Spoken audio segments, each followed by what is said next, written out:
আলাইকুম, hello everyone and welcome back to back another video my family vlog থেকে নতুন একটা ব্লগ নিয়ে চলে আসলাম তোমাদের সবার মাঝে। এখন তো শীতকাল শুরু হয়ে গেছে। প্রত্যেকটা অঞ্চলে পিঠা বানানো ধুম পড়ে গেছে। আমাদের নোয়াখালী অঞ্চলেও পিঠা বানানো ধুম পড়ে গেছে। যদি আমার ভিডিওগুলো তোমাদের কাছে একটুখানি হলে ভালো লেগে থাকে তাহলে আমার ফেসবুক পেজটা ফলো করে দিও, লাইক কমেন্ট শেয়ার করে দিও, সবার মাঝে বেশি বেশি শেয়ার করে দিও। সবাই আমাকে সাপোর্ট করে আমার পাশে থেকে একটা ইউটিউব চ্যানেল আছে, ইউটিউব চ্যানেলটা সাবস্ক্রাইব করে দিও। ভিডিওর বস আমার মোটিভেশন দিতে পারলাম। এখন পাটিসাপটা পিঠার জন্য খিসা তৈরি করব। প্রথমে চুলার উপরে ঘি দিলাম, ঘিতে একটু গলায় নিলাম,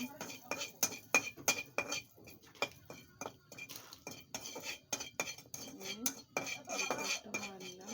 তারপরে দিব আমরা সুজি, চিনি,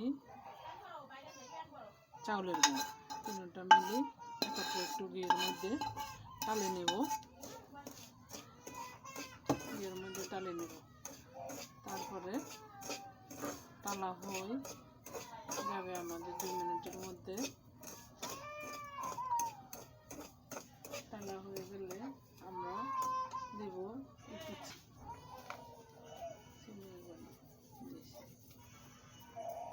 চিনি,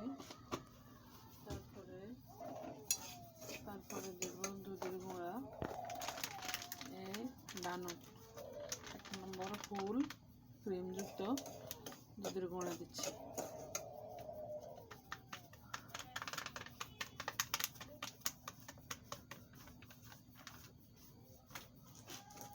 দিয়ে আমরা একটু তুলে নেব পানি।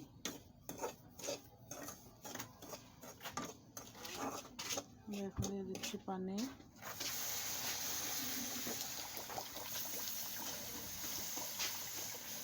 নারিকেল তেল বার করেন নাকি?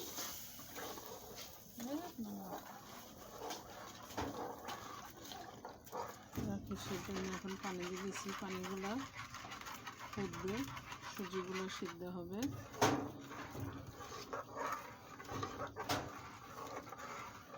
আমরা এখন কিছুক্ষণের জন্য ফুটতে দেব। বাড়িয়ে দিচ্ছি, ফুটে যখন মাখো মাখো হয়ে যাবে তখন আমরা নেমে ফেলব।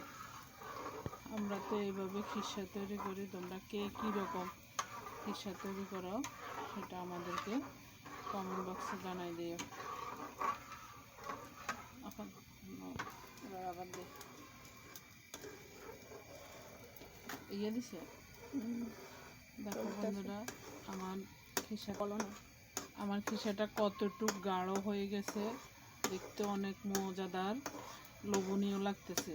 ইচ্ছা করতেছে যে পাটিসাপটা পিঠা বানানোর আগে আমরা খেয়ে ফেলতে, কিন্তু না, আমরা পিঠা বানাই, পিঠা দিয়ে একত্রে খাবো। কিভাবে বানাবো সেটা তোমাদেরকে দেখাবো, তোমরা দেখতে থাকো। আর উঠাই ধর দিছ। এই আমাদের খিসা সম্পূর্ণ রেডি। এবার আমরা পাটিসাপটা পিঠা বানানোর প্রস্তুত। বন্ধুরা, আমরা এখন পিঠা বানানোর জন্য তাওয়াটা দিলাম। তাওয়াটা একটু গরম হয়ে তারপর আমরা ব্যাটারটা দেব পিঠা বানানোর জন্য। দেখো বন্ধুরা, আমাদের এই পিঠা বানানোর ব্যাটার বেশি গাঢ়ও না, বেশি পাতলাও না, মিডিয়াম সাইজ। তাওয়াটা এখন গরম হয়ে গেছে। আমি হালকা একটু তেল ব্রাশ করে নেব যেন পিঠাটা দেখতে স্মুথ হয় এবং সফট হয়। আমি এখন এই একটা পিঠার জন্য ব্যাটার দিয়ে দিলাম। ব্যাটারটা আমি তাওয়ার চতুর্পাশে ঘুরাই পিঠাটা একটু হালকা পাতলা করে নেব।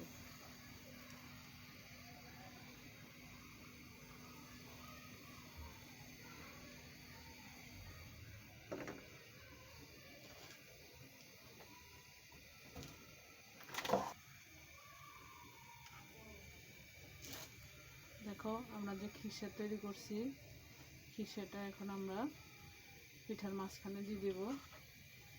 দিয়ে পিঠাটাকে আমরা চতুর্দিক থেকে মুড়িয়ে নেব।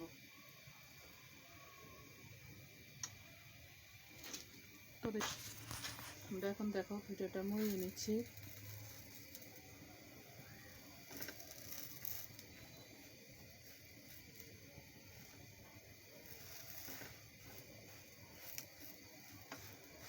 আমাদের পিঠা বানানো হয়ে গেছে, পাটিসাপটা পিঠা। দেখো আমাদের পিঠাটা অনেক লোভনীয়